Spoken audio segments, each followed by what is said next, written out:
it's kind of a question of how do you know you're on the right track and in terms of having just one business or a set of discrete businesses versus just being pulled in too many directions because there are revenue opportunities. But if you do that, you're going to waste so much overhead that the margin's going to get really crappy on that if you're pulled in too many different directions. So how do you kind of understand when maybe businesses are branching off and you've got to go with this one, and as you said, stop closing deals on that other branch. But how do you understand when they're kind of breaking into discrete streams and you need to take that churn up the switchback? So this is not an exact science, but two things, right? One is structurally, how do you sort of put measurement points along the system, right? The 10x, 1 million, 10 million, 100 million is too broad. The 2x doesn't quite feel right, so we just sort of split it. We call it the ones and threes. And so we just put milestones at 1 million, 3 million, 10 million, 30 million. And so, we're a public company now. You can look at our financials, right? 300 million is looming in front of us. And so there's going to be a conversation now. Not a forecast for revenue for the end of the year, which they will be reporting quarterly. At some point in front soon.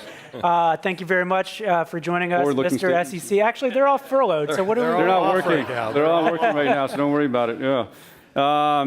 So we're going to be thinking about, okay, well, what are the transitions that we did? We did the same thing we were approaching 100 million, some number of years ago. Yeah. And then the second thing we did was say, okay, you get a lot of advice, right? Do you focus on the business model? Do you focus on the customer? When do you do these things?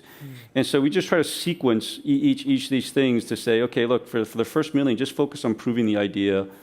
To get to 3 million, focus on proving the product, right? And a lot of this proving is you're trying to prove what you need to have proven in the next phase, right? When you get to, I think, $10 million is I can't remember what it was, right? $30 million was prove the business model. $100 million was prove the vision of the company, because if you hit $100 million, you're going to have to start talking about the broader long-term vision.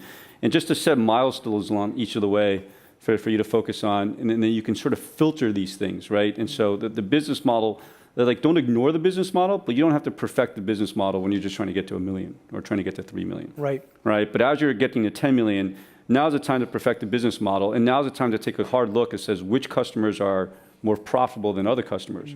Again, it doesn't mean you fire customers necessarily, but you need to take that knowledge and build that into how you think about building the next leg of your business.